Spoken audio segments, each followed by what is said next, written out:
December 13th. And as I continue to talk about different cities, counties across the United States, something has become pretty apparent. Anytime I talk about San Francisco, I get a lot of comments about San Francisco 2.0, or I'm sorry, Detroit 2.0. Talked about Los Angeles the other day and got the same thing, Detroit 2.0. So obviously, I know a little bit about Detroit. My mom is from Michigan. She's from Farmington, I think, Farmington Hills, Farmington, one of those areas. Anyways, and obviously, I know Detroit at a macro level, right? It was very automobile focused. That kind of changed, and the city declined. But I've been hearing about Detroit 2.0 so much that I decided to do some research. I did some research on what Detroit 1.0 was, if you will, which I will get to in a minute. And then what I want to do is I really want to talk about, could Los Angeles, California, or San Francisco, California become the next Detroit? So let's run through some statistics about Detroit, how it went from this dominant city to bankruptcy. Detroit, if you did not know, is the largest municipal bankruptcy ever. $18.5 billion, over 100,000 creditors. Bankrupt, what year? I don't remember what year. 2013. See, I did write it down. So let's talk about it. Detroit's population peaked in the decades of 1950 at 1.85 million people. At the lowest, at the low mark, 2015, 680,000. So that's a fall of about 60%, 60. That's significant. Losing 60% of your population has a huge implication on tax collection, has a huge implication on small businesses, has a huge implication on housing, rental market, the whole bit. Think of the town that you live in, and if tomorrow 60% of the folks were gone, what would happen? So definitely a problem. Obviously, the folks that were left, right, the 680,000, they were struggling.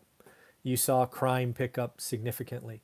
You saw urban decay. You saw 70,000 abandoned buildings.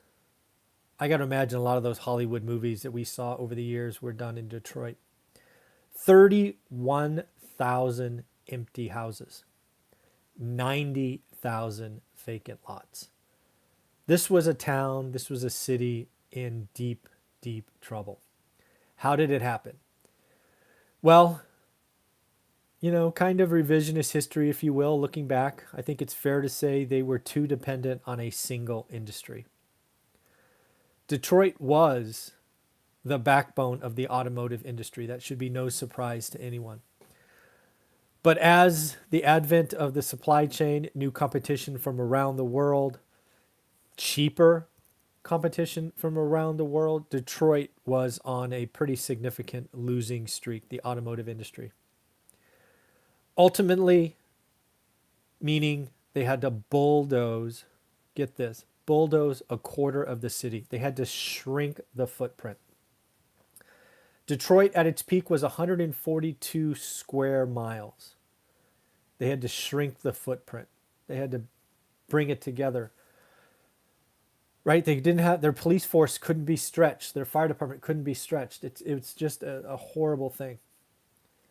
2012, I wonder who could get this. Here's a guess, or here's a question. If you're watching live, I'll give you a second to respond. If you're watching this recorded, stop the video and leave a comment. See how you did. What do you think the average priced home in Detroit was in 2012? This is a year before bankruptcy, right? Bankrupt in 2013. What do you think the average house cost was in 2012? Go ahead. What do you think? Give you a few seconds. Well, the answer was $7,500.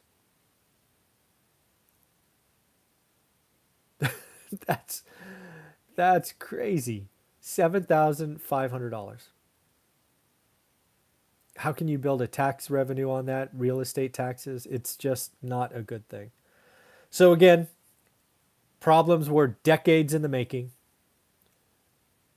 I still can't get over that. 70,000 abandoned buildings, 31,000 empty houses, 90,000 vacant lots. Average price 7,500. They bulldoze a quarter of the city. So when people say San Francisco is Detroit 2.0 or LA is Detroit 2.0, that's what they mean. So let's talk about if we think it's possible, if we can see any similarities San Francisco in LA, or San Francisco and Detroit, or LA and Detroit. I'll start in San Francisco. First off, you have to realize that San Francisco is much smaller than Detroit, right? Detroit is 142 square miles.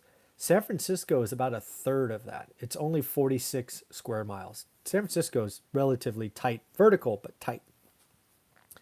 Next up, Detroit was 1.8 million folks at the peak. San Francisco is 900,000 folks. So again, it's starting from half the size.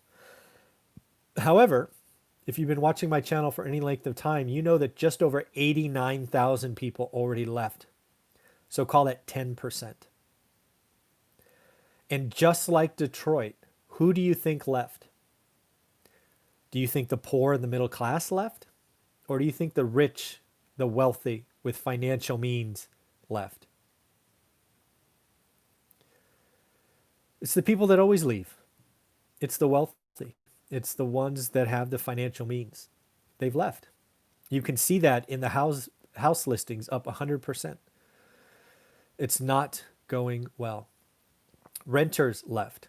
Tech workers left. They're going to Texas, and they're going to, these other places. So next, Detroit was dependent on auto. Does San Francisco have the same problem? I say yes. San Francisco, right or wrong, is very dependent on tech workers, software specifically, internet specifically. If San Francisco doesn't wake up and stop being just stupid and idiotic, they're going to chase tech and software out of San Francisco. They're going to be like Oracle and go to Austin. They're going to be like HP and go to Houston. They're just going to go remote like Amazon. San Francisco really could be Detroit 2.0, in my opinion. It's set up for the same thing. I don't think they bulldoze a quarter of the city. It's just too small, right? It's a third the size of Detroit. I don't think you'll have 31,000 empty homes, but you might have 31,000 empty units because, again, it's vertical, not spread out. Vacant lots, 90,000, not going to happen. I don't think San Francisco has 90,000 lots, so that's not going to happen. Abandoned buildings, again, I think you're going to find buildings partially full. That's what I think is going to happen. But I think San Francisco is in deep, deep trouble. Their leadership is making stupid decisions. They just passed a wealth tax on tech companies, which was idiotic. They're making really stupid decisions. 40% of small businesses aren't coming back. They're already closed. So yeah, I think San Francisco could be Detroit 2.0, which for me means the largest municipal bankruptcy ever. Is it 2021? Is it 2022? I don't know. But San Francisco is on a slippery slope. They are really repeating the same mistakes as Detroit. It's not manufacturing. Well, kind of. Writing code is manufacturing, right?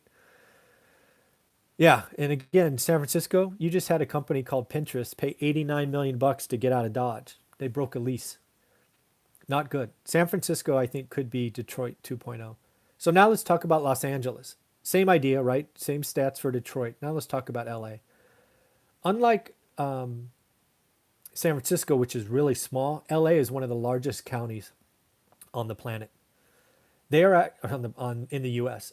Unlike San Francisco, which is only 46 square miles, LA County is 4,753 square miles. Very, very, very spread out. Unlike San Francisco with only 900,000 people calling it home, LA is 10 million people calling it home. Largest county by population in America. So now you look at LA from a size, you go, interesting. The thing where I think LA will be okay is it doesn't have that dependent industry, right? It's not like Detroit where it's auto.